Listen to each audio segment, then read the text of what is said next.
Rumah kecil di padang rumput. Bagian 17 Pascal pergi ke kota. Sebelum Fajar Pa telah berangkat. Waktu Laura dan Mary Bang ia telah par. Rumah rasanya kosong dan sepi. Beda sekali dengan bila Pa pergi untuk berburu. Kali ini ia pergi ke kota, dan tak akan kembali sebelum waktu 4 hari berlalu. Bunny ditahan di dalam kandang, agar tak lari mengikuti ibunya.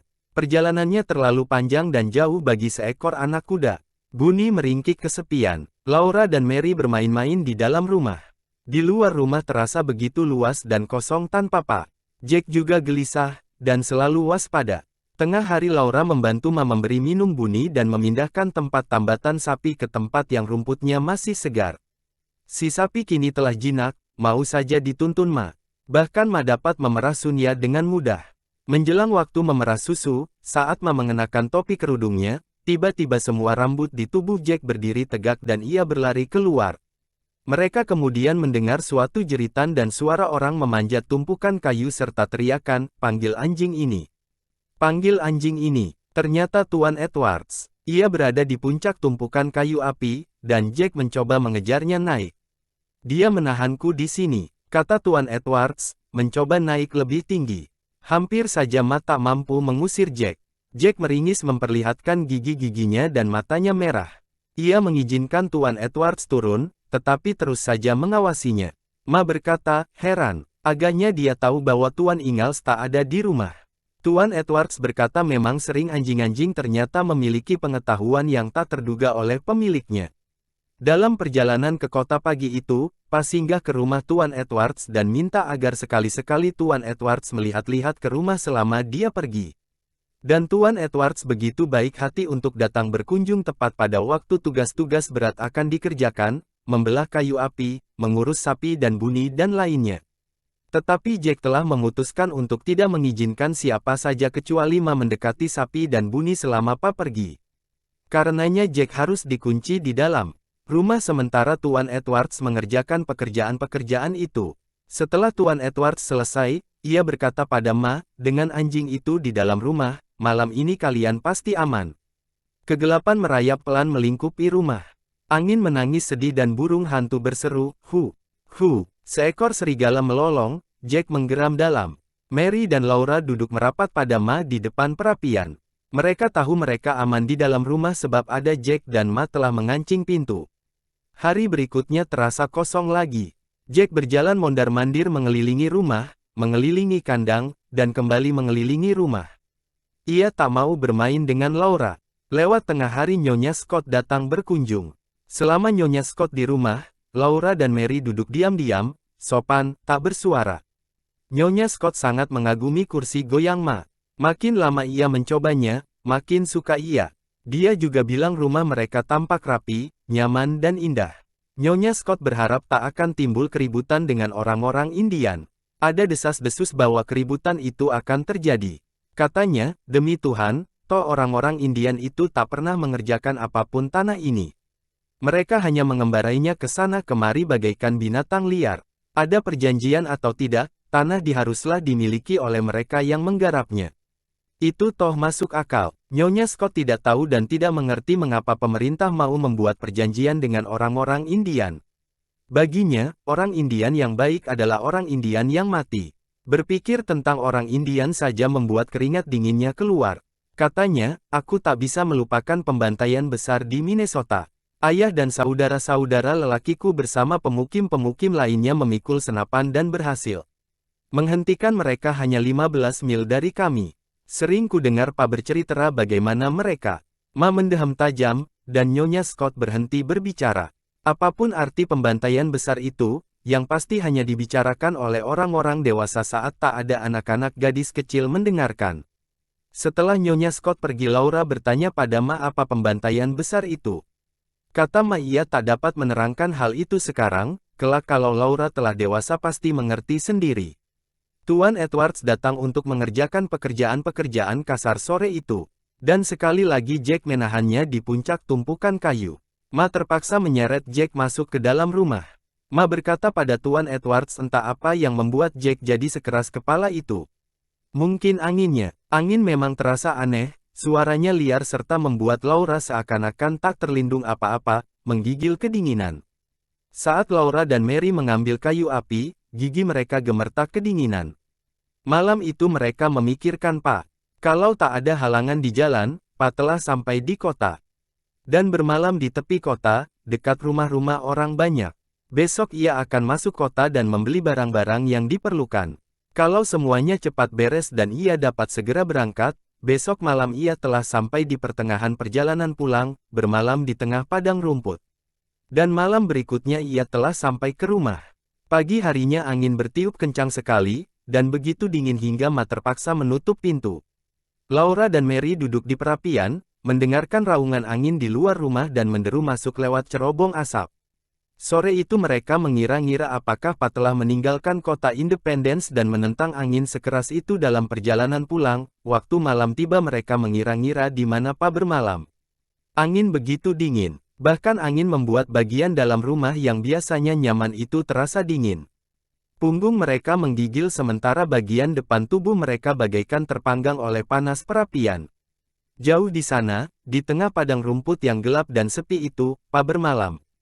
Hari berikutnya terasa amat-amat panjang, jelas Pa tak akan tiba di pagi hari, tetapi toh mereka menunggu juga. Lewat tengah hari mereka mulai sering melihat-lihat ke arah sungai. Jack juga, anjing itu ingin sekali menjemput Pa ke sana. Ia berlari-lari mengelilingi rumah dan kandang, dan sebentar-sebentar memandang ke arah sungai. Angin yang keras hampir saja membuatnya terguling. Kalau ia masuk rumah, ia tak mau berbaring istirahat. Terus saja berjalan mondar-mandir, gelisah. Bulu-bulu di lehernya berdiri, tidur dan berdiri lagi. Ia mencoba melihat lewat jendela, kemudian merengek-rengek di pintu. Tapi waktu Ma membukakan pintu ia berubah pendirian, tak mau keluar. Jack agaknya takut sesuatu, kata Mary. Jack tak pernah takut pada apapun juga. Laura membantah. Laura, tukas Ma, tak baik untuk selalu membantah. Beberapa saat kemudian Jack memutuskan untuk keluar. Dia pergi memeriksa apakah sapi dan anaknya serta Bunny baik-baik saja di kandang.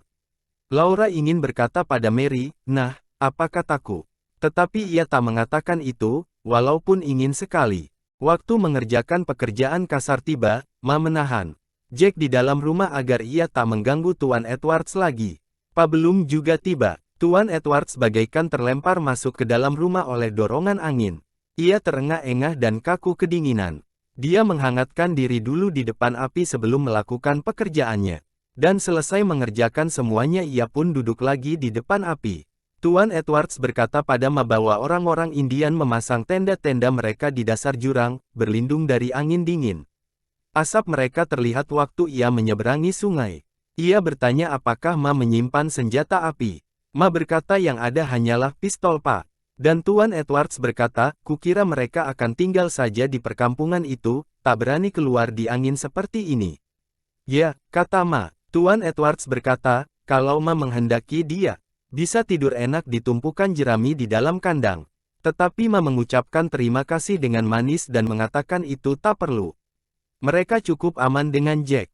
Dan Ingalls akan segera datang malam ini, kata Ma selanjutnya. Maka Tuan Edwards memakai kembali mantel, topi, sarung tangan dan selendang lehernya serta mengambil senapannya. Dia berkata pasti tak akan ada apa-apa malam ini. Tidak, kata Ma. Sewaktu Tuan Edwards telah pergi, Ma menutup pintu, mengancingnya dan menarik tali kancing ke dalam, walaupun hari masih terang. Laura dan Mary masih dapat melihat jalan yang menuju sungai dengan jelas, dan mereka memperhatikan terus jalan itu sampai kegelapan malam menutupinya. Kemuan Ma menutup dan memalang daun jendela yang dari kayu. Pa belum juga datang. Mereka makan malam. Mereka mencuci piring dan menyapu perapian. Dan Pa belum juga tiba. Di suatu tempat dalam kegelapan padang rumput tempat angin menderu-deru Pa berada. Angin yang menderu menakutkan itu juga membuat pintu serta daun jendela terguncang-guncang. Angin menjerit masuk cerobong asap membuat api berkobar membesar. Laura dan Mary memasang telinga terus, mengharapkan dapat mendengar suara roda gerobak. Mereka tahu Ma juga mendengarkan, walaupun ia memangku Kari di kursi goyang sambil menyanyi lembut. Kari tertidur, tapi Ma terus saja duduk di kursi goyang. Akhirnya ia mengganti baju Kari dan membaringkannya di tempat tidur. Laura dan Mary saling pandang. Mereka tidak ingin pergi tidur. Waktu tidur, anak-anak, kata Ma. Laura memohon agar diperkenankan menunggu sampai Pa datang, dan Mary menunjangnya hingga akhirnya Ma memberi izin. Untuk waktu yang sangat-sangat lama mereka duduk menunggu. Mary menguap, dan Laura menguap juga. Kemudian mereka menguap bersama-sama. Tetapi mereka berusaha membuka mata lebar-lebar. Mata Laura melihat benda-benda berkembang membesar, kemudian menyusut mengecil. Dan kadang-kadang dilihatnya Mary menjadi dua dan bahkan tak terlihat sama sekali. Tapi ia memutuskan untuk menunggu terus sampai Pa tiba. Tiba-tiba terdengar suara suatu benda jatuh keras sekali. Ternyata yang jatuh dia sendiri, dan Ma menolongnya berdiri. Ia telah terjatuh dari bangku ke lantai. Laura ingin mengatakan pada Ma bahwa ia belum mengantuk, tetapi ia terpaksa menguap lebar-lebar hingga hampir kepalanya terbelah menjadi dua. Tak ada alasan lagi, ia dan Mary harus pergi tidur. Tengah malam Laura terbangun, bangkit duduk. Ma duduk diam di kursi goyang di depan perapian. Kancing pintu berderak, palang jendela terguncang, angin melolong-lolong keras. Mata Mary terbuka lebar, Jack berjalan mondar-mandir. Laura mendengar suara lolongan liar naik turun keluar rumah. Tidurlah, Laura, kata Ma lembut. Suara lolongan apa itu? Tanya Laura. Angin, kata Ma. Kini patuhilah kata-kataku. Laura berbaring, tapi matanya tidak tertutup. Ia tahu Pa ada di luar sana, di kegelapan tempat angin meraung-raung keras. Orang-orang liar ada di jurang-jurang dekat sungai, dan Pa harus menyeberangi sungai itu. Jack menggeram. Ma mulai menggoyangkan kursi goyangnya perlahan-lahan. Cahaya api memantul di laras pistol Pa yang ada di pangkuannya. Dan Ma bernyanyi perlahan. Ada tanah bahagia, jauh-jauh di sana, tempat orang-orang suci berdiri gagah. Bersinar bagai matahari cerah. Oh, dengarkan malaikat bernyanyi. Puji Tuhan, Sang Raja.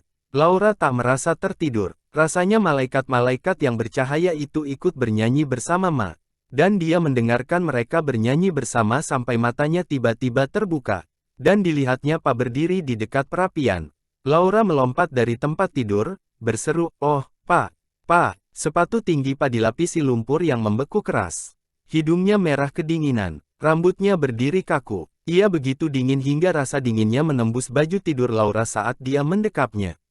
"Tunggu," kata Pa. Ia membungkus Laura dalam selendang wol besar milik Ma baru kemudian memeluknya.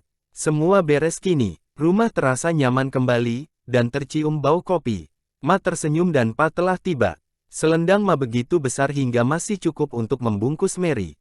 Pa mencopot sepatunya serta menghangatkan tangannya yang kaku kedinginan. Kemudian dia duduk di bangku, Mary didudukkannya di lutut kiri, dan Laura di lutut kanan. Ketiganya terbungkus dalam selendang besar itu, jari-jari kaki mereka terpanggang oleh panas perapian. "Ah," desah Pa, "rasanya tak sampai-sampai aku kemari." Ma membuka bungkusan bahan-bahan pembeliannya, dan menyendokkan gula coklat ke cangkir kaleng Pa. "Pa membeli gula itu di Independence. Kopimu akan segera siap, Charles," kata Ma. Dalam perjalanan ke Independence, hujan turun terus-menerus, Pa bercerita. Kembalinya jalan berlumpur dan lumpur membeku hingga roda-roda gerobak hampir tak dapat berputar. "Sekali-sekali aku terpaksa turun untuk menghancurkan lumpur yang membeku di antara jari-jari roda agar bisa berjalan lagi. Hanya itu yang bisa kukerjakan untuk membantu Pat dan Patty, yang sementara itu harus mengerahkan tenaga melawan angin. Mereka begitu capek hingga hampir tak bisa mengangkat kaki. Belum pernah kulihat angin seperti itu. Tajam bagaikan pisau. Angin mulai bertiup saat dia masih berada di kota. Orang-orang menganjurkan agar ia tidak usah berangkat, menunggu sampai angin reda. Tapi Pa ingin cepat pulang. Sungguh heran, mengapa angin yang datang dari selatan di sini disebut angin utara, dan mengapa angin yang datang dari selatan begitu dingin. Belum pernah kualami sebelumnya. Di daerah ini, ujung paling utara dari angin selatan merupakan angin yang terdingin yang pernah kudengar. Pa minum kopinya, dan mengusap kumisnya dengan sapu tangan dan mendesah lega, "Ah, hangat kini badanku, Caroline. Rasanya aku mulai mencair kembali." Kemudian matanya bercahaya-cahaya saat ia menyuruh Ma membuka bungkusan persegi di atas meja. "Hati-hati, jangan sampai jatuh." Ma berhenti membuka tali bungkusan, berseru harap. Harap cemas, "Oh, Charles. Jangan-jangan, bukalah," kata Pa. Di dalam bungkusan persegi itu terdapat 8 keping kaca untuk kaca jendela.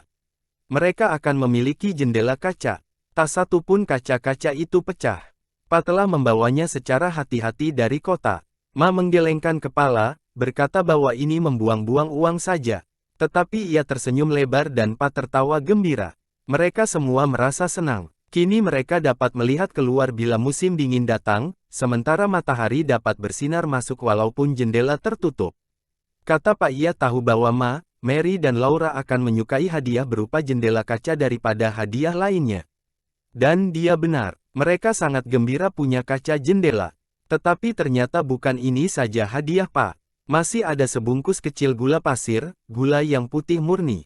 Ma membuka bungkusan itu dan mereka semua mengagumi. Cemerlangnya di cahaya api. Mary dan Laura bahkan diperkenankan mencicipinya dari ujung sendok kecil. Kemudian Ma menutup kembali bungkusan gula tadi erat-erat. Bila ada lamu datang, mereka dapat menghidangkan minuman dengan gula putih. Tetapi yang paling menyenangkan, Pa telah tiba kembali. Laura dan Mary pergi tidur. Mereka dapat tidur nyenyak lagi. Semuanya pasti beres bila ada Pa.